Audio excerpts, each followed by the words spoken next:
법에 대한 관심이 우리 사회를 바꾼다. 박주민 송채경화의 법 바리바리 23번째 시간 시작하겠습니다. 안녕하세요. 송채경화입니다. 안녕하십니까. 법 읽어주는 남자 박주민입니다. 네, 안녕하세요.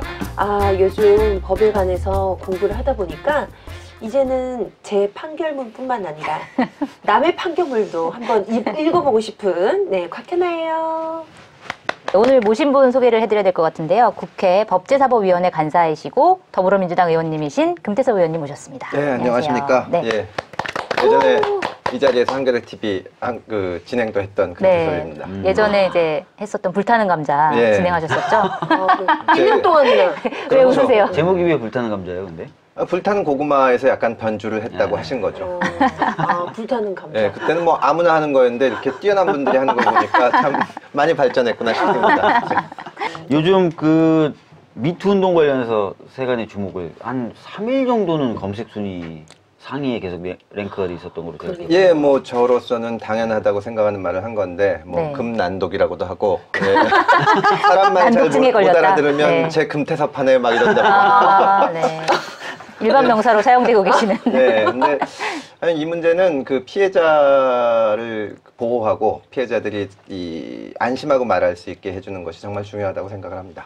네. 제가 지난주에 금태섭 의원님 그 발언 관련해가지고 인터뷰를 했는데 기사가 나가니까 이제 악플이 많이 달리더라고요. 그래도 특히 여성분들이 많이 지지해 주시고 또 후원금도 많이 보내주시고 어떤 여성분은 트위터에 올린 걸 보니까 정말 금태섭 의원을 응원하려고 후원금이라도 보내줬으면 좋겠지만 지금 이 마당에 남자 의원들한테 후원금 보내줄 때가 아니지. 아니 이건 너무하지 않습니까? 약간 뭔가 이중 감정이네. 예, 뭐 싸울 일이라기보다는 하여튼 피해자들을 그럼요. 생각하는 기회가 됐으면 좋겠습니다. 그럼요. 그리고 또 이 얘기를 안 하고 넘어갈 수가 없는데 이제 안희정 충남지사님께서 관련된 이제 미투 그 발언이 나왔는데 좀 어떻게 보세요? 사실 뭐 어제 전 국민이 좀 충격에 빠졌죠. 네. 저희가 오늘 뭐 녹화하는 날 전에 지금 이 일이 일어나게 된 거죠. 네. 저도 그냥 어제 뉴스를 본 이후로는 넋이 나가버리더라고요. 그러니까 지금 기자들도 대부분 멘붕이었어요. 오늘 다 같이 멘붕이었고 또 기사를 뭐 어떻게 써야 되나 이런 부분에 대해서 논의도 굉장히 길게 이루어졌고 금태섭 의원님 보시기에는 일단은 뭐 민주당의 유력 대권 주자라고 하지만 그런 거를 떠나서 만지사를 별로 한테 관심이 없거나 지지하지 않던 분들도 어제 여러 사람이 전화하고 문자 보내가지고 정말 충격이었다. 그러니까 우리 사회가 이렇게까지 문제가 있었구나 하는 것을 아는 계기가 된 것 같습니다. 용기를 내주신 피해자에게 우리가 하여튼 도와드려야죠. 그럼요. 저희가 또 지켜드려야 되겠다는 생각도 들었습니다. 네. 얼마 전에 이재용 삼성 부회장 2심 판결문이 나왔는데 이 판결문 전문을 오마이뉴스가 이제 공개를 했죠. 기사로 공개를 했고 이것과 관련해서 이제 대법원 기자단이 오마이뉴스에 1년 법원 출입 정지로 이제 징계를 내렸어요. 이거에 대해서 좀 말이 많았는데. 근데 좀 이해가 안 되는 게요. 이게 왜 판결문이란 게 판결에서 보여주려고 나온 게 아닌가요? 이게 왜 문제가 되는 건지 잘 모르겠네요. 일단 이제 기자단 같은 경우에는 대법원 판결이 있기 전까지 원래 1심, 2심 판결문 같은 경우에는 이제 공개하지 않는 게 관례였다. 그리고 이 관례를 따르지 않으면 우리가 이제 법원으로부터 협조를 받을 수가 없기 때문에 뭐 부득이하게 징계를 할 수밖에 없었다라고 이제 밝혔는데 저도 개인적으로는 좀 과하지 않았나라는 생각이 징계였던 것 같아요. 네네. 사실은 보통 이렇게 판결문을 공개하지 않는 이유에 대해서 법원은 판결문의 개인적인 정보, 사적인 정보나 이런 것들 또 아예 사건하고 직접적 관련이 없지만 그래도 언급되는 사람들의 경우에 뭔가 좀 보호해줘야 되지 않냐 이런 얘기도 하고요. 그런 얘기를 하는데 재밌는 거는 오마이뉴스가 예전에 원세훈 전 국정원장의 판결문을 공개한 적이 있어요. 네, 94년에. 그때는 아무 일이 없었습니다. 그때도 판결문을 공개를 했었는데 아니 그러면은 뭐 삼성의 힘이 세다라는 걸 지금 좀 보여주는 건가요? 이거 뭔가요? 삼성의 압박 때문이다? 그러니까요. 약간 그렇게 생각할 수도 있는 충분히 또 의심할 만한 정황이 아닌가라는 생각이 드는데 그래서 제가 좀 알아봤어요. 그러니까 저는 법원 출입은 아니기 때문에 그래서 알아봤는데 그 맥락이 좀 있더라고요. 그러니까 뭐냐면 이제 법원에서 판결문을 이제 기자들에게 중요한 사건 같은 경우 판결문을 이제 제공을 해주는데, 그러니까 그게 긴장 관계가 있었던 거예요. 예전에는 이렇게 조금 많이 줬던 것을 점점 이제 개인정보 차원에서 이제 사람들이 법원을 통해서 왜 내 판결문이 공개가 되냐 이런 식으로 이제 소송을 걸기도 하고 여러 가지 것들을 겪으면서 법원이 점점 판결문을 이제 안 주기 시작한 거예요. 네. 이제 기자들 입장에서는 알 권리를 어쨌든 뭐 보장을 해야 되니까 판결문을 보고 써야지 조금 더 뭐 정확하게 기사를 쓸 수 있고 그렇기 때문에 그런 게 협조가 굉장히 절실한데 점점 법원이 이제 그 보여주지 않기 시작하면서 이제 서로 간에 긴장 관계가 있는 상황에서 이제 이 판결문이 공개가 됐기 때문에 그런 법원이 이것 때문에 더 판결문을 공개하지 않을 가능성 때문에 이렇게 이제 중징계를 내린 게 아닌가 그런 이제 해석이 나오고 있죠. 법원의 어떤 그런 관행에 대해서 다 같이 기자분들이 힘을 합쳐서 문제 제기를 하는 방식이 더 낫지 않을까요? 그러니까. 그래서 이제 네. 그런 얘기도 나왔다고 해요. 그래서 오마이뉴스가 만약에 그런 판결문을 공개를 하려고 이제 마음을 먹었으면 기자단 이제끼리 상의를 해서 판결문을 공개하는 게 왜 문제가 되냐라고 이제 이거에 대해서 문제 제기를 한 다음에 이제 판결문을 올렸으면 좀 문제가 적었을 텐데 아예 그런 상의를 하지 않고 그냥 올려버린 것 때문에 더 문제가 됐다라는 얘기도 들리더라고요. 네. 아니 근데 아까 관례라고 말씀을 하셨잖아요. 그러면은 판결문은 원래 그러면 비공개인가요, 공개인가요? 뭐 이게 지금 공개로 돼 있긴 한 건가요? 근데 그러면? 그게 되게 진짜 이상한 건데요. 네. 판사님들도 답을 이상하게 하는데 일단 우리나라 헌법에는 재판의 심리와 판결은 공개하게 돼 있습니다. 근데 심리라는 건 재판하는 과정이요. 그거는 비공개할 수가 있습니다. 예를 들어서 성폭력 사건이 있을 수도 있고 이혼 사건 같은 경우에 공개를 안 하고 비공개로 할 수가 있는데 판결은 반드시 공개해야 됩니다. 그러니까 이제 제가 이 판결문 공개와 관련해서 판사님들한테 했던 말은 일단 법정에서 판결문을 다 읽지 않냐. 네. 그러니까 쭉 읽는데 그러면 그 공개 법정이기 때문에 누구나 들어올 수 있고 맞아요. 그러니까 원래 메모 같은 거는 허가를 받아야 되지만 다 공개를 하는데 왜 그거를 나중에 기사를 쓰거나 하는 건 안 된다는 거냐 했더니 판사님들이 굉장히 애매하게 말을 하는데 결국 공식적인 의견은 뭐냐면 판결문을 그대로 법정에서 다 읽어도 그게 위법이 될 수 있다고 합니다. 아, 그래요? 예. 그래서 저는 그건 말이 안 된다고 생각을 하는데 헌법에 이렇게 나와 있는 예를 들어서 너무 이상한 거죠. 이상한데 예. 좀 뭐가 근데 이제 위법이 될 수 있다고? 지금 소송법에는 요지를 고지해주게 돼 있거든요. 그러니까 네. 판결문을 다 읽어주지 않아도 됩니다. 그러니까 뭐 제가 만약에 예를 들어서 뭐 오토바이를 훔쳐서 재판을 받는다. 그러면 뭐 몇 월 며칠 어디에서 무슨 오토바이를 훔쳐서 지금 처벌을 받는 거고 뭐 자백하고 뭐 징역 6월에 집행유예 1년입니다. 이렇게 하면 되는 거지 뭐 그 오토바이 소유가 뭐 A라는 사람 거였다. 이런 이름을 다 얘기 안 해줘도 되는데 네. 그래서 아니 그럴 수도 있지만 다 읽어주면 그게 위법이냐? 그랬더니 현재는 위법이라는 거예요. 아, 그래요? 실제로 사건을 보면 어떤 가사 사건에서 이게 자기라는 거를 심지어는 그 실명으로 안 했는데도 전후 사정상 알 수 있게 했다. 그래서 법원을 상대로 소송을 내서 손해배상을 받은 사례가 있습니다. 그래서 법원에서는 명예훼손. 개인정보. 개인정보. 네, 개인정보가 나가게 하면은 안 된다고 주장을 하는 건데 네. 저는 좀 도저히 납득하기는 어려워요. 그러면요, 제 개인적으로 궁금한 건데 네. 제 사건이에요. 근데 제 판결문을 이렇게 다운을 받을 수가 있잖아요. 그렇죠. 그렇죠. 예. 본인 거니까. 예. 그럼 본인이 그걸 공개했어. 그거는 전혀 상관이 없어요. 상관은 없나요? 상관이 없는데 문제는 뭐냐 하면은 곽한원 씨가 판결을 받을 때 본인 얘기만 있으면 좋은데 네. 다른 사람들. 만약에 이제 뭐 예를 들어서 저를 한 대 때렸다. 네, 뭐 근데 금태섭 의원님이 뭐 살이 쪄서 마음에 안 든다. 그러니까 그런 얘기가 저에 관계된 얘기가 나왔을 네. 때는 자기 판결문을 공개해도 이론상은 문제가 될 수 있다는 거죠. 그때는. 아. 네, 그러니까 이거는 너무 이상해지는 겁니다. 저는 법원의 저 판결 자체가 좀 잘못된 거 아닌가. 공개 법정에서 얘기를 한 건데. 네. 그리고 그러니까 민주국가에서 기본이 징역을 살고 있다. 그러면 저 사람이 무슨 죄를 저질러서 했다는 거를 다 확인해야 되거든요. 네. 독재국가에서는 안 가르쳐 주잖아요. 그냥 반체제 인사니까. 이걸 공개하는 게 그건데 지금은 공개를 못하게 하니까 문제가 있는 겁니다. 근데 그 부분도 조금 그래도 생각은 해야 되는 게 개인정보 침해다. 그러니까 네. 나는 이 사건과 연관돼 있긴 하지만 네. 이 사건에서 나온 나의 이야기가 사실 공개되길 원치 않는데 네. 이 판결문 때문에 공개됐을 경우에 그 사람의 이제 개인정보가 침해되는 부분에 대해서는 어떻게 봐야 되는 거죠?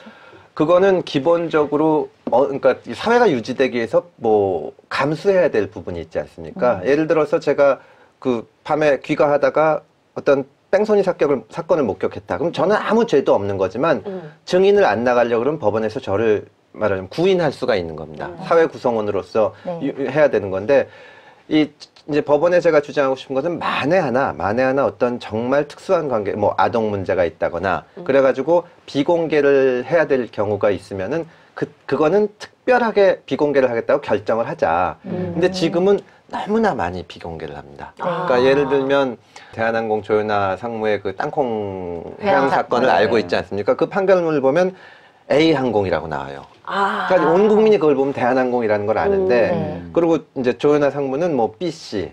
이 사람이 많아지다 보면 A항공, B 상무, 뭐 C 기장 이렇게 나가면 알아보기가 어렵게 되는 거죠. 그렇죠. 네. 그 지금 너무나 지나치게 이거를 비공개를 하고, 더군다나 이제 또 검색이 안 되는 문제가 있죠. 그러니까 제가 지금 의원 돼서 하는 것 중에 하나가 제가 사형제도에 반대하기 때문에 우리나라에 지금 사형수가 61명이 있습니다.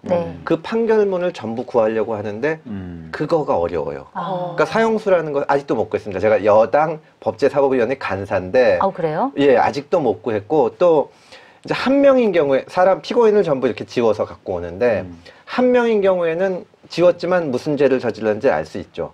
근데 제가 본 판결문 중에 4명이 구속돼서 재판을 받았는데 1심에서는 3명이 사형받았다가 2심부터 2명이 사형받은 게 있습니다. 근데 피고인 A, B, C, 피고인 A, C 하고 나오기 때문에 그 판결만 갖고는 이 사형을 선고받은 2명이 어떤 죄를 저질렀는지 정확하게 알 수가 없어요. 그러면 사형을 받았다는 거는 대한민국에서 이 사람은 우리와 함께 할 수 없는 사람이라는 아주 극단적인 결정을 내린 건데 거기에 대해서 우리 국민은 알 수가 없는 겁니다. 저는 이건 대단히 잘못된 거라고 생각합니다. 그러니까 지금 금 의원님 말씀은 판결문 공개 앤드 현재는 뭐 비실명화한 것을 공개하는데 그걸 넘어서서 실명도 하고 공개를 해야. 그러니까 이제 그 법원에서는 판결문 공개 얘기가 나오면 항상 이제 수십 년 동안 했던 얘기가 그 개인정보 보호 문제가 있기 때문에 비실명화를 해야 된다. 근데 비실명화를 하다가 만에 하나라도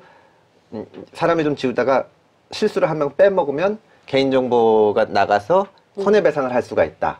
그래서 그거를 하는데 시간도 들고 예산도 많이 들어서 다 공개하기는 어렵다고 주장을 하는데 판결문 공개 안 한 나라는 제가 알기로 우리나라밖에 없습니다. 사실 전 세계적으로는 판결문이 다 공개가 되는 거군요. 그리고 검색도 돼야죠. 그러니까 예전에 예를 들어서 지금은 꽤 오래된 얘기지만 저작권 사건 중에 대단히 유명한 사건이 소리바다 사건이 있거든요. 그래서 음원 이거 공개했던 거. 우리나라 법학자들이 대법원 사이트에 들어가서 소리바다라고 치면은 판결이 안 뜹니다. 미실명화가 돼 있거든요. 근데 지금 보면은 그 헌법 109조에는 재판의 심리와 판결은 공개한다고 돼 있고, 다만 심리의 경우에는 그러니까 판결이 아니라 심리, 재판 과정에 대해서는 뭐 국가안전보장, 안녕질서를 방해하거나 선량한 풍속을 해할 염려가 있을 때는 법원의 결정으로 공개하지 아니할 수 있다라고 해서 판결은 다 공개하는 것이 원칙으로 돼 있어요.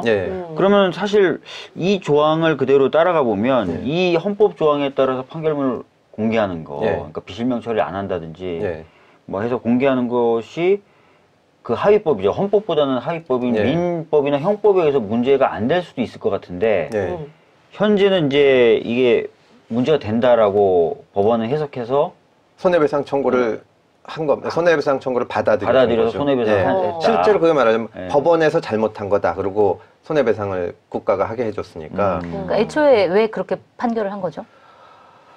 저도 저로서는 이해하기 어려운데, 그러니까 하여튼 이제 어떤 비공개할 만한 개인정보라고 생각을 한 겁니다. 그리고 실제로도 판결을 지금 자기들이 비실명화를 하고 있었는데 그 부분이 빠진 거예요. 그러니까 제대로 비실명화를 했으면 알 수 없었을 텐데 이제 잘못 비실명화를 해서 그게 누군지 알게 됐으니까 만약에 이건 공개해도 되는 거다 그러면 소송 낸 쪽에서 그럼 너희는 왜 비실명화를 하는데 이렇게 되니까 비실명화를 하는 바에는 그렇게 할 수밖에 없는 거죠. 논리적으로. 그럼 애초부터 좀 약간 처음에 판결문을 꼭 굳이 비실명화를 안 했으면 그렇죠.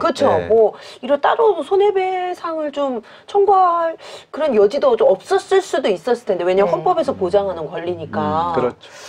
근데 이제 법을 하는 분이 박주민 의원님도 이제 변호사 출신이고 저도 그렇지만 원래 법하는 사람들이 남이 못 알아들을 말을 쓰는 걸 좋아합니다. 왜 그래? 나 진짜 왜 자꾸 이렇게 가리는 거예요? 왜 가리는 거야? 그래 먹고 살 수가 있기 때문에.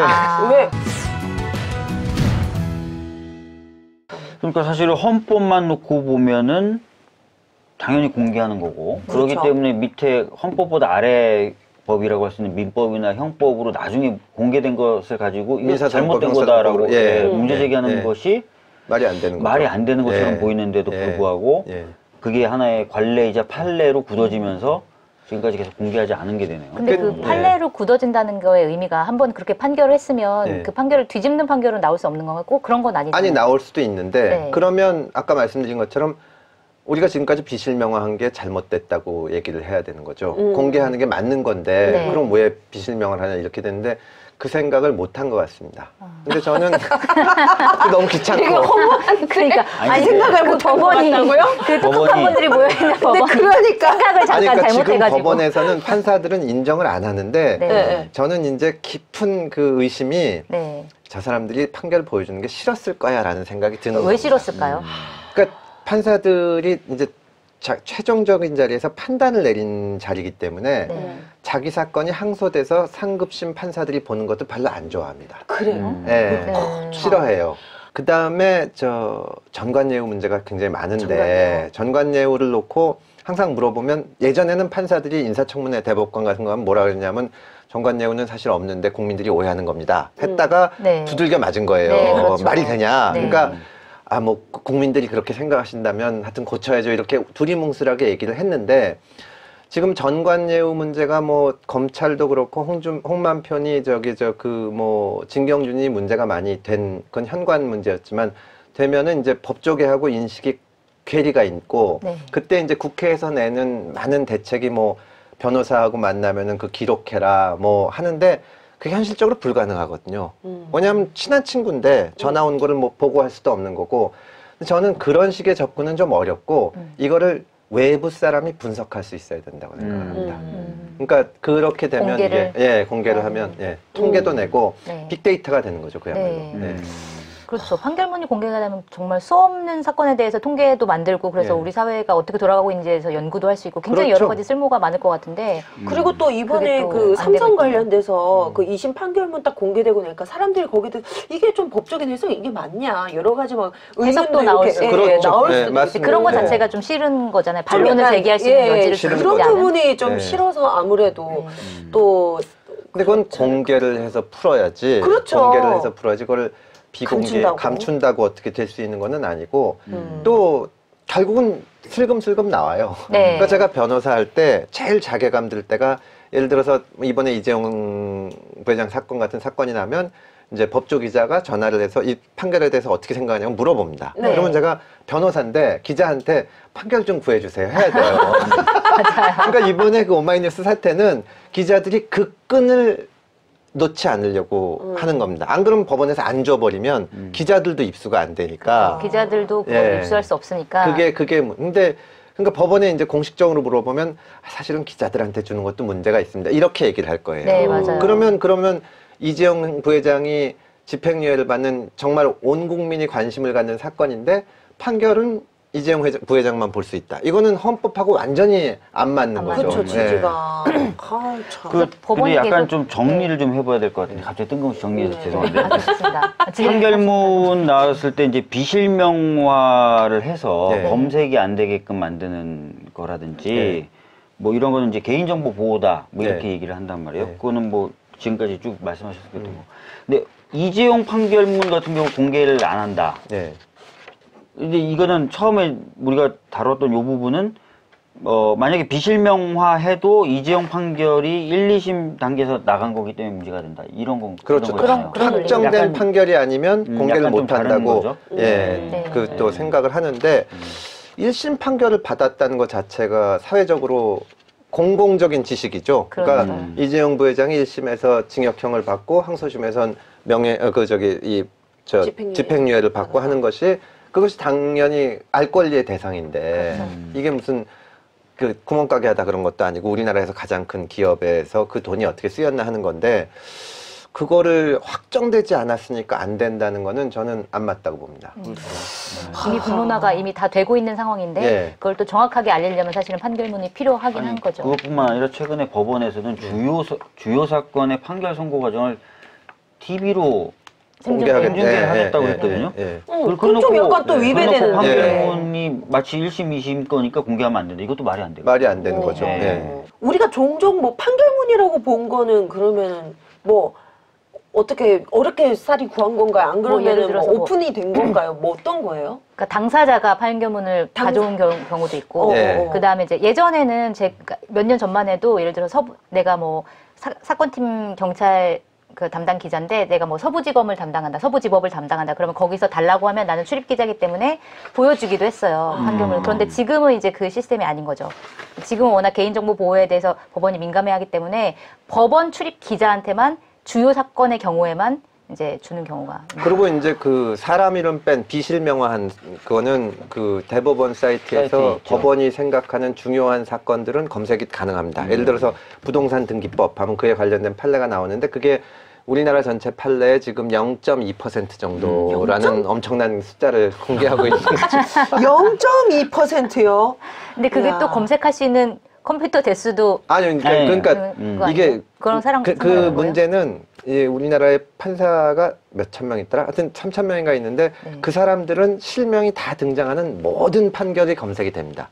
판사들 컴퓨터로는 판사들 컴퓨터는 되는데 우리가 그냥 대법원 사이트에 들어가서 볼 수 있는 건 그중에 0.2%고 그나마 회사 이름하고 사람 이름은 다 지워진 건데 그러니까 변호사들이 재판을 준비하기가 너무 어려운 거예요. 그렇겠네요. 모르니까. 그래서 법원에서 그럼 법원 도서관에 와서 봐라. 근데 변호사가 2만 명인데 컴퓨터가 딱 4대 있습니다. 그러니까 거기는 전국에 딱 4대인 거잖아요. 전국에 4대 있는 거예요. 그래서 박 터지겠네요, 그냥. 줄을 한참 서 있겠네. 그리고 거기서 프린트도 못 해가요. 아, 그래요? 네. 그럼 어떻게 해야 돼요? 그러니까 그걸 보고 거기서 적던지 찍든지 뭐. 사진도 못 찍습니다. 그러니까 이게 그래서 제가 지난번에 보통은 이제 필사하고 있어야 돼. 법원에서 예산을 이제 얼마를 받고 싶어 하면 국회에서 깎는데 제가 우리가 예산을 줄 테니까 이 컴퓨터 좀 늘려 한 50대 일단 하자. 변호사들이라도 좀 보게 합시다 그랬더니 법원에서 싫다는 거예요. 그것도 문제가 있는 거다 사실은. 그렇게 얘기를 하는 거죠. 문제가 있으면 아예 처음부터 하지를 말든지. 그러니까 근데 거기다 대고 이제 그럼 하지 말던지 했다가 그럼 안 할게요. 그러니까 그 기자들이 겪는 딜레마랑 비슷한 겁니다.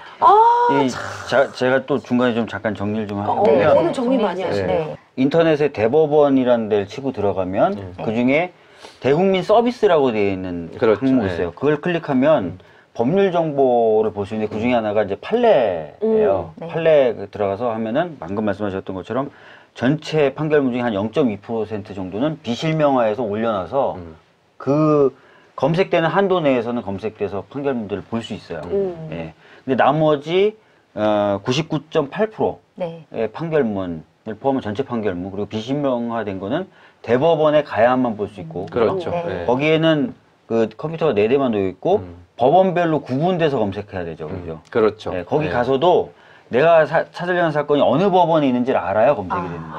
야, 그러면 거의 진짜 찾기 힘들겠네요. 사건 번호도 알아야 되는 겁니다. 사건 번호도 그러니까 예를 알아야 들어서 송채경화 기자가 뭐 민사소송을 했다든지 뭐 무슨 뭐 아니면 예전에 이런 예를 들어서 죄송하지만 오토바이를 훔치다가 절도죄로 재판을 받은 적이 있다든지 제가 그런 걸 알고 있어도 찾는 게 불가능합니다. 송채경화 기자가 어느 법원에서 재판을 받았고 사건 번호가 뭔지까지 알아야만 찾을 수 있는 거니까 사실은 본인 말고는 못 찾는 거예요. 그럼 검색 서비스 자체가 뭐 오픈돼 있다라고 말하기는 좀 민망해요. 안 되는 겁니다. 그리고 이제 그러네요. 그게 검색이 되는 게 예를 들어서 우리가 궁금한 게 지금 미투가 많이 문제되는데 우리나라에서 성희롱을 저질렀을 때 민사상 손해배상이 대강 얼마 정도 나오는지를 보려면 1심 판결들을 봐야 됩니다. 손해배상이 얼마 됐는지. 근데 여기 검색에 있는 거는 대부분 대법원 판결이거든요. 확정된 거. 그러니까 이 학술적으로 말하자면 어떤 행위가 성희롱에 해당하는지 정도는 나오지만 돈이 얼마 오고 갔는지는 모르는 거예요. 그러니까 인터넷 대법원 사이트 그렇죠. 들어갔을 때 얘기. 그러니까 성폭력범이 실제 징역형을 몇 년 받는지 기자나 학자가 전수조사를 하는 게 불가능한 겁니다. 그러니까 근데 법원에서는 저는 참 이해할 수가 없는 게 또 이 판결문 공개 반대하는 이유 중에 하나가 상업적 이용이 염려된다는 얘기를 해요. 근데 상업적으로 이용을 어떻게 하나요? 그러니까 예를 들면 예를 드는 거는 극단적으로 박주민 변호사는 승소율이 95%인데 금태섭 변호사는 45%다. 이런 게 이제 광고가 통계를 이용한 거. 그런 것도 네. 될 수가 있고, 그러니까 그런 거를 좀, 근데 저는 사실은 이게 상업적 이용이 그렇게 그러니까 정말 무슨 악용을 한다면 모르지만, 상업적 이용이 제대로 돼야 되는 거 아닌가 하는 오히려. 생각. 왜냐하면 지금 그런 변호사 승소율 같은 것도 어떻게 보면 안 따져주니까 평생에 한두 번 재판하는데 전관예우가 있는지 없는지는 모르지만 맞아요. 그래도 전관한테 가자 이렇게 되는 네, 거거든요. 맞습니다. 그래서 오히려 근데 전관예우가 이걸 심해졌어요. 다 분석을 해가지고 금태섭은 정관인데 승소율이 45%고 박주민은 아닌데 96%다. 그러면 절로 가는 거죠. 네. 저는 그 이해가 안 갑니다. 왜 공개를 안 하는지. 제가 지역에서 민원의 날을 해보면 법률 상담을 하러 되게 제일 많이 오죠. 오시는데 그분들이 결론적으로는 제가 도와드릴 수 있는 한계가 있으니까 변호사를 찾아가라고 말씀드린단 말이에요. 네. 근데 다들 거기서 좌절하세요. 네. 변호사를 어떻게 고르냐 이거예요. 도대체 변호사를 어떻게 고르냐. 아무 데이터도 없고 그렇죠. 아무 정보가 없는데 어떻게 고르냐. 그렇다고 우리가 소개해 줄 수는 없죠. 예, 그렇다고 저희가 소개도 안 되고. 그쵸. 그러니까 만약에 말씀하신 대로 그런 자료가 있다면 진짜 쉽게 변호사 나에게 도움을 맞는 줄수 변호사를 있을 텐데. 찾아서 예. 어떤 사건을 뭐 많이 많이 맡은 했고 변호사를 찾아서 승소율이 어떻고 뭐 네. 대략적인 청구 금액이 어떻고 다 알 수 있으니까. 근데 이제 판사들은 판결을 쓰면서 그 생각을 하는 것 같아요. 예를 들면 이제 제가 어떤 형사 사건을 해가지고 무죄를 받았다. 네. 그래서 그 사건을 막 이렇게 판결문을 피해자 이름도 나오고 하는 거를 막 공개하면서 내가 이 사건에서 피고인을 맡아서 무죄를 받게 해줬다. 네. 근데 거기 보면 피해자 이름도 막 나오고 그런다. 이거는 좀 문제가 있는 거 아닌가. 그런 생각들을 하는 것 같아요. 근데 저는 기본적으로는 공공재니까 그것도 공개해야 된다고 보고 만약에 그럴 때는 그 부분만 특정을 해서 그때그때 결정으로 요거는 지우도록 해야지 지금처럼 그냥 대한항공도 A항공이라고 써놓고 그러는 거는 안 된다고 생각이 드는 겁니다. 판결문이 이제 저렇게 비공개되어 있는데 그 상업적 이용 우려 중에 하나가 뭐냐면요. 네. 로펌이나 이런 네. 사람이요? 로펌이나 이런 데서 운영하는 유료 사이트들이 있는데 아. 신기한 게 대부분에서 검색했는데 안 나오는데 그래서 거기서 검색하면 판결이 나오는 경우가 있어요. 제가 알고 있기로는 네. 판사들이 이제 판사를 하면서 자기 전문 분야가 생기거든요. 네. 예를 들어서 특허 사건을 많이 했다거나 뭐 행정법원에 있다거나 하면 행정 사건을 많이 하게 되는데 제가 알기로는 퇴직하기 직전에 그 판결들을 최대한 프린트해서 나오는 걸로 알고 있어요. 네. 왜요? 저 변호사 활동을 할 때 변호사 이제 활동할 때 자기가 긁어모아가지고. 참고를 해야 되니까. 자기도 검색이 이제 안 될 테니까. 안 될 테니까. 그러니까 이게 많이 이제 곧 검색이 안 될 테니. 그게 곧 자산이군요. 그러니까 어. 그거는 남들한테 보여주는 게 아니라 네. 자기가 참고를 해야 참고하려고. 되는데 근데 이제 너무 웃기다. 그러니까 말하자면 유료 사이트 같은데 그런 게 일부가 갈 수 있는 거죠. 예. 본인이 가져온 예. 것들을 판결문 이제 하나에 뭐 1,000원씩 파는 거 아닙니까? 지금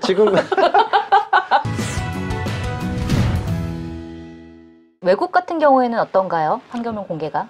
예, 뭐 나라에 따라서 다른데 저기 그 예를 들어서 저희가 많이 참조하는 미국 같은 경우에는 비공개되는 경우가 극히 예외적입니다. 이 미성년자 시절에 범죄를 저지르는 것은 이 공개를 안 하는 경우가 있습니다. 네. 그런 거나 뭐 가사 사건 이런 거 말고는 거의 모든 것이 공개가 되고 거기는 소송 서류도 공개가 됩니다.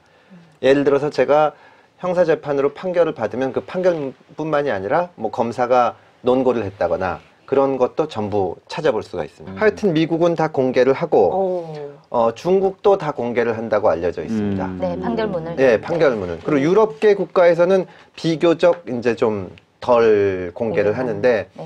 이 나라들은 대신 우리는 사실 그 지금 있는 법이 우리도 독일 법 개통이 일본을 거쳐서 들어온 건데 네. 많이 쌓여 있지가 않습니다. 판례가. 그러니까 저희가 그 80년대, 90년대 법 때 대학 다니고 공부할 때만 하더라도 요즘도 심지어는 특이한 새로운 사건이 나오면 일본 판례 이런 거를 찾아야 되거든요. 네. 충분히 축적이 안 돼 있어서 있는 거를 공개를 할 필요성은 훨씬 크죠. 네, 대륙법계 국가에 비해서도. 네. 이제까지 살펴본 이러한 문제점들을 좀 개선하기 위해서 네. 이제 금태섭 의원님이 대표 발의하신 법안을 좀 살펴봐야 될 것 같은데 네. 이게 지난해 발의가 됐어요. 2017년 2월 24일에 발의하신 법안인데 네. 1년간 이제 국회에서 잠자고 있다가 이제 아까 말씀드린 이재용 부회장 판결문 이제 공개 사건을 통해서 다시 관심을 받게 됐는데 이게 내용이 어떻게 되는 건지 조금 말씀을 드릴게요. 예, 일단 판결문을 원칙적으로 공개를 하도록 하고요. 그러니까 지금까지처럼 비실명화를 해서 공개하는 것이 아니고 실명화를 해서 공개를 하고 검색도 될 수 있도록 했습니다. 검색도 될 수 있도록 네. 하면서 다만 이제 기존에 이제 법원의 판결에 의하면은 개인정보가 당사자 동의 없이 공개됐을 경우에 손해배상 책임을 지게 되니까 네. 이걸 공개해도 개인정보보호법상에 따른 손해배상 책임은 없는 걸로 면책을 해준 거죠. 네. 그래서 그런 이유를 들지 않도록 예, 해야 지금 될 뭐 거고. 근데 이 법안에 보니까 주로 이제 공개 안 해도 되는 판결문의 종류를 정해놓긴 정해놓으셨어요. 정해놓긴 전에 뭐 심리 자체가 아예 비공개로 진행해요. 아하. 대부분 성폭력 사건 이런 거 비공개로 하니까. 예, 이혼 사건 예, 뭐 이런 소년법에 따라서 소년에 관한 사건이고 거. 네, 이거는 소년에 이제 관한 사건. 피고인이 나이가 어리니까 네. 그런 거 뭐 아니면 공범에 있는 사람이 증거인멸 또는 도주를 용이하게 할 정보가 담겨 있는 판결이라든지 네. 이런 거는 이제 비공개 국가 안전 보장을 현재 해야 할 우리가 명백하게 있는 게 이런 것들은 비공개해도 되는 것으로 비공개해도 되고 네. 이거는 사실 몇 건 안 됩니다. 그쵸. 네, 그리고 이거는 누가 봐도 아 이거 뭐 이것까지 공개할 필요가 있냐 이런 거고요. 예. 그리고 이제 저는 기본적으로 원칙적으로 공개를 하면 여기 특정 사유에 해당하지 않더라도 판사들이 아 이거 이 부분은 비공개합시다 하고 결정을 하면은 그거는 필요한 것 같아요. 네. 모든 걸 다 유용할 수는 없으니까. 다만 그런 결정을 거치게 해야죠. 원칙적으로는 공개하고. 예. 네. 그러면 어쨌든 이 법이 발의가 돼서 이제 통과가 되면은 예. 지금까지는 할 수 없었던 검색이라든지 이런 것도 자유롭게 되는 거고 되는 통계를 거죠. 뽑을 예. 수도 있는 소급해서 거고 적용이 되는 거예요? 어떤 이전에 판결문으로? 생산됐던 것도 다 해야죠. 그러니까 하는 지금까지 걸로? 쌓여있는 판결이 엄청나게 있으니까 네. 그것도 자산인데 이제 아까 말씀하신 그렇죠. 대로. 그걸 이제 그 빅데이터 작업을 하면은 어떻게 됐는지 예를 들면 법원이나 저기 그 검찰을 안 거친 변호사님들 중에 큰 불만 중에 하나가 사실은 형사사건 전문 변호사가 되려는 꿈이 있었는데 안 온다는 거예요, 사건이. 아, 전관이 아닌 예. 정도로. 근데 그거를 대고 지금은 법원이나 검찰에서는 추상적으로 우리가 전관이라고 봐주지 않는다. 이 말만 하고 있는데 실제로 로스쿨 나온 사람이 형사사건을 로스쿨 나온 변호사가 판사, 검사 안 거치고 형사사건을 한다는 것이 가능한지 이런 거를 다 연구를 해볼 수가 있는 겁니다. 그렇죠. 예. 오. 이거는 아주 좋은 법안이고 어떤 의원이 냈는지 좀 어떤 의원이 근데 혹시 뭐 또 그렇게 되는 거 아니에요? 그러니까 항상 그것이 알고 싶다는 이런 고발 프로에서 김현장을 다루고 나면 전에도 말씀드리는데 김현장의 손님이 오히려 더 몰리는. 그렇죠. 예. 네, 왜냐면 쟤네들은 저런 짓까지 안 막아주네. 해서 그래서 막아주는구나. 공개가 됐는데 정관들이 형사사건 진짜 많이 해. 그러면 아 이거 정관한테 가야 되나? 이런 근데 그러면 이제 법원에서 좀 달라지겠죠. 네. 그리고 우리도 사실은 의원들이 쪽지 예산하면 쪽지 예산 넣고 그러면은 한겨레 같은 데서 두들겨 맞지만 지역에서는 네. 좋아하지 않습니다. 네, 그렇죠. 비판 기사인데도 예, 그거는 불구하고 굉장히 좋아하는. 어쩔 수 없- 네. 의정보호소의 실적. 일부러 그거 스크랩해가지고 어쩔 수 없는 건데 그거는 대신 뭐 당장은 좋을지 몰라도 길게 보면은 자기한테도 나쁜 거니까 이게 그 뭐 큰 노펌에서도 사건 몇 건 그런 기사가 나면 더 할 수는 있을지 몰라도 이게 좀 변칙적인 일을 많이 한다 이렇게 되면은 결국은 평판이 안 좋아지고 그래서 예, 고쳐질 겁니다. 어쨌든 판결문을 뭐 공개를 하면 여러 가지 차원에서의 알 권리, 뭐 그러니까 소송을 하고 싶은 사람에 대한 알 권리, 변호사들이 또 갖고 싶은 알 권리, 뭐 여러 가지 국민들이 알고 싶은 알 권리도 기사거리도 굉장히 많이 쏟아질 것 같고 네. 기자는 여러 좀 가지- 약간 기대하고 있는 것 네. 같은데요. 그것뿐만 아니라 변호사들의 수준 편차를 좀 줄이는 데도 도움이 될 것 같아요. 수준 아. 편차. 왜냐면 공부하거나 연구할 자료가 이제는 없어요. 빈둥해지고 예, 예. 네. 풍부해지기 때문에 네. 제가 보기에는 법률 서비스 그렇군요. 질 향상 차원에서 굉장히 좋을 그렇죠. 것 같아요. 지금 우리나라에서 판검사들이 다 퇴직하면 변호사하는 게 현실인데 판사들은 현직에 있을 때 그거 다 보고 나오고 일반 그냥 로스쿨 출신들은 로스쿨에서 못 보잖아요. 이건 말이 안 되는 겁니다. 사실 솔직하게 제가 그 법원에 대한 존중심이나 이런 것 때문에 좀 심한 말을 안 해서 그렇지 자기들끼리만 보고 있다는 거는 그러면 그거는 정보를 독점하고 있는 거예요. 그렇죠. 예. 법이 1년 전에 만들어졌는데 이제까지 이제 통과가 안 됐어요. 네. 왜 이렇게 통과가 안 된 걸까요? 아까 말씀드린 대로 이번에 사실은 이 여러 가지 문제가 돼서 법사위에서 법안 소위를 거쳐야 됩니다. 네. 그런데 그러면 이제 저희가 법무부하고 법원의 의견을 물어보는데 법원에서 미리 찾아와서 자기들이 지금 의견을 좀 바꾸려고 모으는 중이다. 그러니까 요번에는 결정을 못 하더라도 빠른 시간 내에 좀 전향적인 의견을 내겠다고 하고 있습니다. 저는 늦어도 이번 정기회에는 좀 여기에서 결실을 맺기를 바라고 있습니다. 아니 근데 또 거기서도 뭐 반대를 굳이 할 이유가 없을 것 같은데. 네네. 거기가 아. 어디 야당? 아 네네. 네. 근데 이제 그게 뭐냐 하면은 우리가 국민의 대표고 국회니까 법원에 대해서도 여러 가지 일을 하지만 우리가 법원에 재판을 받는 일이 국회의원들도 많잖아요. 근데 법원에서 내심 안 원하는 법을 반대해주면 네. 고맙게 생각할 거 아니겠습니까? 아. 이게 다 그 약간 깽영화 같은데 깽영. 미래를 위하여. 갱년 내가 어떤 같은데 죄로 실제로 법정에 설 인사청문회를 해보면 그런 느낌이 딱 들어요. 네. 그러니까 검찰총장, 대법원장 네. 이러면은 인사청문회가 굉장히 좀 부드럽습니다. 그런 게 대신에 헌재 소장, 헌재 재판관 인사청문회 셉니다. 어차피 자기 본인이 뭐 아니, 손해볼 거 없으니까. 헌법재판에 가서 뭐 지든 이기든 뭐 저한테 뭐 제가 징역 싸는 거 아닙니까? 역시. 사실은 근데 말씀하셨듯이 야당이 꼭 반대할 이유는 없는 거라서 그렇죠. 예. 법원에서도 법원하고 이제 만약 법원이 진짜 반대하면 여론전을 해야 되는데 법원에도 이걸 안 하면은 오해를 받게 된다 이렇게 설득을 해서 좀 먹힌다고 생각을 합니다. 그래서 저는 제 생각에 이번에는 이 법안까지는 네. 야당이 뭐 겐세히 놓지 않을 것 같다라는. 겐세이. 어, 한번 사용해 보신 언제 거예요? 한번 쓰고 싶었어. 여기 계셨던 네. 분이 옹호하셨던 네. 국제화 시대의 일본 말씀은 왜 안 되냐.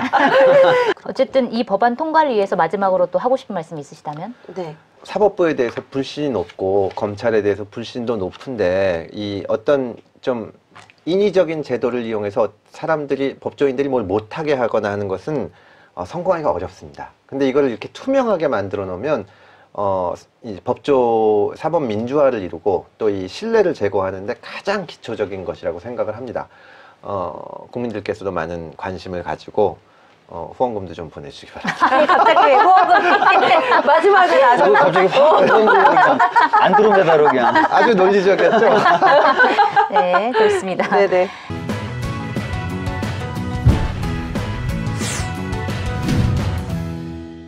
이법저법 코너로 넘어가 봐야 될 것 같은데요. 오늘 이제 역시 법원과 관련된 법안을 한번 알아보겠습니다. 금태섭 의원님께서 지난 2월 23일 발의하신 법관 징계법 개정안. 네. 자, 이 개정이 필요했던 이유에 대해서 조금 설명을 해주실까요? 이게 그 판사는 정말 신분의 독립이 돼야 됩니다. 네. 판사를 그 검사보다도 오히려 더 독립이 돼 있어야 되고 그러지 않으면은 이제 그 인사권을 가진 사람이 판결에 직접 영향을 줄 테니까요. 네. 그래서 이 우리나라 헌법에도 법관의 이제 신분상 독립은 보장이 돼 있는데 다만 이러다 보니까 국민들이 도저히 납득할 수 없는 사례들이 생기는 겁니다. 이제 법관들이 징계를 받거나 할 때 작년 같은 경우에 이제 국정감사를 갔는데 그때 당시에 무슨 사건이 있었냐면은 판사 한 분이 이제 그 지하철에서 추행을 했던가 몰카를 찍었던가 몰카를 찍었네요. 몰카. 몰카를 찍은 사건이 있었어요. 네. 그래서 이제 유명했었죠. 그 법관이 그걸로 이제 지하철 안에서 시민한테 바로 잡혔습니다. 그러니까 옆에 있는 사람이 수상하니까 봐서 네, 네. 본 거예요. 네. 그리고 카메라에 이제 몰카 사진이 있었던 거죠. 이제 그 속옷을 찍었다든가 한 게 네. 있었던 건데 그 판사는 부인했습니다. 뭐라고 아니라고? 부인했나요? 잘못 눌러서 잘못 눌러서 착착착. 도저히 납득할 수 네. 없는 거였는데 이게 그 법원에서 이제 그 전에는 형사 사건인가를 했는데 약간 좀 단순한 사건으로 보냈지만 여전히 재판을 할 수 있게 둔 거예요. 네. 그래서 이제 국감에 가면은 저희가 박주민 의원님도 받고 저도 받았는데 국정감사를 열심히 하면은 그게 이제 기사가 나지 않습니까? 그 기사의 숫자를 따져서 당에서 상을 줘요. 그 상은 굉장히 공정합니다. 이건 질리 문제가 아니라 양이에요. 네. 이거는 밤새 일을 하면은 상을 탈 수가 있습니다. 아, 그렇군요. 열심히 하는 사람에게 의원이고 주는 의원실이고 준 상이군요. 이렇게 단결해서 일을 하면 탈 수 있는 그런 상인데 근데 이제 순서가 있어요. 의원들이 그럼 네, 계속 질의 순서가 바꿔옵니다. 있어요. 제가 네. 그걸 물어보려고 하는데 앞에 의원이 물어보면 못 하는 꽝이야. 거예요. 준비를 다 했는데도 꽝이야. 이럴 수가. 열심히 해야 되는데. 그 물론 할 수 없으니. 똑같은 질문 하는 수도 있는데 참 창피하죠, 그러면. 네. 그렇죠. 예, 그러니까 막 그때는 이걸 물어봐야겠다 생각을 하고 있는데 앞에서 국민의당 이용주 의원님 물어보셔가지고 대단히 제가 섭섭했지만 네. 약간 방향을 바꿔서 또 물어봤는데 근데 정말 놀란 거는 그때 그 법원에 법원장이 와서 대답을 하는데 그게 뭐가 어떠냐 이렇게 얘기를 하는 거예요. 네. 당사자가 아니라고 하는데 네. 그래서 제가 지금 아니 그 당사자가 소명을 하고 이 절차를 밟아서 징계를 할래도 하긴 해야 되지만 이게 지금 몰카 찍다가 카메라에서 사진이 나왔고 옆에 있던 시민한테 체포됐고 사실상 상당한 정도로 증거가 있는 사건에서 그 판사가 재판을 하고 있는 게 말이 되냐. 그러니까요. 근데 거기에 대해서 그게 뭐가 어머. 무죄 이러는 거예요. 어허. 그래서 이거는 안 되겠구나. 네. 그리고 이제 이거는 그러니까 어떤 경우에도 왜 검사들 비리 사건도 검찰에서 수사하면 항상 문제 생기지 않습니까? 네. 맞아. 자기들끼리는 못 하는 거예요. 아. 그러니까 이게 또이 제 식구 감싸기. 제 식구 감싸기고 그리고 이게 제 식구 감싸기를 안 하면 사방에서 욕을 먹기 때문에 이제 그렇게 되는 거거든요. 그래서 법관 징계위원회는 외부 인사를 적어도 판사들보다는 많이 넣어야겠다. 네. 그리고 이제 변호사 자격이 없는 그야말로 비법조인도 넣어야겠다. 네. 그래서 그 개정법을 또 어떤 의원인지 아주 훌륭한 의원이 된 거죠. 그래서 어떤 의원이 된 거예요? 참 요새? 훌륭하다고 누구예요? 생각합니다. 네. 누구? 아니, 후원금 계좌를 갖고 왔어야 되는데. 저희가 밑에 이렇게 자막으로? 자막으로 이렇게 좀. 그러니까 이분은 서울 동부지방법원 판사였는데요. 그 한 달 후에 서울지방경찰청 기동단 소속의 경위 한 분은 지하철에서 이제 똑같이 거의 비슷하게 네. 두 분 다 이제 몰카로 몰카를 이제 치마 속을 찍었다. 촬영에 잡혔는데 네. 어떻게 보면 둘 다 이제 법을 집행하는 공무원이고 또 초범이고 몰카와의 전쟁이라는 그 공통된 상황 속에서 범죄를 저질렀기 때문에 사실상 비슷하게 예. 징계라든지 이런 게 처해져야 되는데 좀 극과 극이었다. 아까 말씀드렸던 그 판사는 감봉 4개월. 네. 근데 경위는 아예 해임. 이거 너무 차이가 심한데요? 네, 그거예요. 그러니까 이게 말이 안 되는 거죠. 판사가 오히려 더 도덕적으로 더 높은 엄격해야 되는데. 준수 의무나 엄격성을 가져야 되는데 오히려 더 느슨하게 하는 그런 게 있어서 좀 말이 좀 나왔던 사례가 있습니다. 네. 그러면은 의원님께서 발의하신 이 개정안 예. 어떤 내용을 담고 있는지 조금만 더 구체적으로 설명을 그러니까 이제 해주시겠어요? 판사들이 잘못했을 경우에 징계위원회를 거쳐서 징계를 하게 되는데 네. 지금까지는 징계위원회 수가 7명입니다. 네. 대법관이 1명 있고 법관이 3명. 그러니까 판사가 7 중에 4명인 거죠. 그리고 네. 변호사가 1명. 네. 그다음에 법학 교수 1명. 그리고 이게 저는 항상 이게 무슨 뜻인지 잘 모르겠는데 그 밖에 학식과 경험이 풍부한 사람. 이분이 되게 궁금해요. 어떤 분이. 학식과 경험이 풍부한 사람. 그래서 이거를 누가 결정하는 그러니까 걸까요? 기본적으로 7명 중에 판사가 4이니까 과반수고 네. 또 변호사가 1명이니까 법조인 5인 5명. 겁니다. 제가 이걸 9명으로 늘리고 네. 그럼 판사가 그대로 4명이지만 과반수가 안 되는 거죠. 네. 그리고 이제 이 변호사 1명, 교사 1명이 있고 그래서 저는 학식과 경험이 풍부한 사람으로서 변호사 자격이 없는 사람 2명. 네. 그러니까 아까는 학식과 경험이 풍부한 변호사를 또 쓸 수도 있는데 아. 변호사 자격이 없는 사람을 아이고. 하고 그다음에 2명 중에 1명 이상은 반드시 여성이어야 된다. 네. 왜냐하면 이 판사들이 많이 지금은 여성들이 들어가셨지만 또 법조가 기본적으로 남성들이 많은 사회고 그렇기 네네. 때문에 그렇게 또 이런 것까지 빠짐없이 제가 넣었네요. 이분 누구신지 참 꼼꼼하시네. 그러네요. 꼼꼼하시네. 아. 그러면은 박주민 의원님이 보시기에 이 법안은 통과 가능성 어떻게 보시나요? 저는 이 법안도 아까 저희들이 봤던 그 판결문 공개 법안처럼 통과 가능성은 높다고 봐요. 아. 이거를 굳이 아까 말씀드렸던 것처럼 야당이 반대할 이유가 없죠. 네, 그 그렇죠. 법원 네. 입장에서도 이걸 굳이 반대할 이유는 없어 보이거든요. 그래요? 겐세에 놓을 이유가 없다. 어떤가요? 법원 네. 입장 어떤가요? 국어사전에 있는 말. 법원에서는 이제 뭐 그 외부 인사가 들어온 거가 좋지는 않겠지만 네. 이거를 내놓고 반대는 안 할 겁니다. 그리고 법원도 지금 이제 시대가 바뀌고 있기 때문에 무슨 판사 1명 더 넣어가지고 보호해 줄 수 있는 시대는 아니다라는 생각들을 하거든요. 네. 그래서 이거는 오히려 판결문 공개보다도 더 쉽게 통과할 수 있지 않을까 그렇게 생각을 합니다. 아. 네. 네. 역시 끝으로 이 법 통과를 위해서 한 말씀 해주신다면? 우리나라의 법원이나 검찰이나 판사나 검사들이 열심히 일한다고 하면서도 국민들로부터 너무나 신뢰를 못 받아서 정말 안타까운 마음이고요. 법률가의 한 사람으로서 정말 송구스럽게 생각을 하는데 이런 제도를 고쳐나가서 투명성을 높이면 국민들의 신뢰를 언젠가는 회복할 날이 있을 거라고 생각을 합니다. 네. 반드시 통과시키겠습니다. 저는 말씀 끝에 또 후원금 얘기하셨어요. 그때 자막으로 이번에 처리해 드리려고요. 또 두 번 말하면 민망하니까. 네네. 네. 시민들의 의견이 우리 법과 사회를 바꾼다. 시민 바리바리 코너인데요. 오늘은 페이스북으로 보내주신 조경아님의 시청 소감부터 전해드리겠습니다. 저랑 이름이 비슷하시네요. 아, 그러네요. 한 회도 빠짐없이 들었습니다. 오, 감사합니다. 처음에는 몰랐지만 점점 상식이 풍부해지는 것을 느낄 수 있었습니다. 우리나라의 현재 상황에 대해서도 잘 알 수 있게 됐고요. 제가 속하지 않은 다양한 분야에 대해 알 수 있는 기회가 되었습니다. 감사합니다. 네, 감사드립니다. 네, 감사합니다. 훌륭하신 분이네요. 네. 이런 의견 주셨고요. 또 이어서 류윤재님이 보내주신 의견 그 소개해드리겠습니다. 사연 2개를 소개하는 건 처음 있는 일 아닌가요? 지난번에 한번 했었죠. 지난번에 2개 했습니다. 네. 자동차 정지 등을 고치고 다니도록 강제할 수 있는 법안을 발의해 주셨으면 합니다. 후미 차량, 그러니까 뒤따라오는 차량이죠. 뒤따라오는 차량의 전방 주시 의무도 물론 있지만 뒤따라오는 차량에 대한 주의 환기 차원에서 앞에 있는 차량의 정지 등은 사고 예방의 필요 조건이라고 생각합니다. 특히나 정지 등이 고장난 상태에서 하는 급정거는 대처할 틈조차 없는 사고 유발 행위입니다. 꼭 관련 법안을 만들어 주시기를 부탁드립니다. 야, 근데 이거 정지등 고장난 차들 가끔가다 앞에 보면 있어요. 섬뜩하죠. 막 네, 위에 네, 땀이 네. 쫙 나더라고요. 저는 특히 네. 초보 운전이어가지고 굉장히 중요해요. 앞에 차가 브레이크를 밟는 네, 잡는지가. 그렇죠. 네, 그렇죠. 근데 뭐 이게 없으면은 아, 힘들죠. 진짜 막 특히 막 비 부슬부슬 내리네 그러면은 아이 머리 아픕니다. 지금도 뭐 이거는 그 과태료 대상일 텐데 네. 좀 단속을 많이 해야 됩니다. 좀 네. 그러니까요. 네. 저희가 또 이 두 분께 아주 좋은 상품 드렸잖아요. 잘 받으셨나요? 사연 많이 보내주세요. 네. 네. 네, 오늘 좀 아쉬운 얘기로 마무리를 좀 해야 될 것 같은데요. 법 바리바리가 23회, 오늘을 마지막으로 시즌 1이 끝납니다. 네, 언제가 될지 모르겠지만 또 시즌 2에서 또 찾아뵙기를 약속드리고 네. 그 전까지 이제 많은 관심 부탁드리겠습니다. 네. 네. 뭐 이게 시즌 1이 끝난다니까 굉장히 아쉽고 또 죄송하기도 하고 막 그러네요. 하여튼 시즌 2가 다시 이제 돌아온다면 전에 없이 좀 열심히 해봐야 되지 않을까. 전에 혹시 그동안 열심히 안 하셨나요, 그러면? 전에 없이니까 이제 전을 뛰어넘는. 아니, 저는 이번 프로그램 하면서 인생이 높네. 죄송합니다. 박지민 의원님이 네, 이렇게 열심히. 되게 유머가 네, 뛰어나신 분인 줄 하도록 몰랐어요. 하겠습니다. 유머 감각 몰랐어요. 뛰어나고 부드러운 남자. 네. 왜 네. 그렇게 하시면서 제 말을 방해하시죠?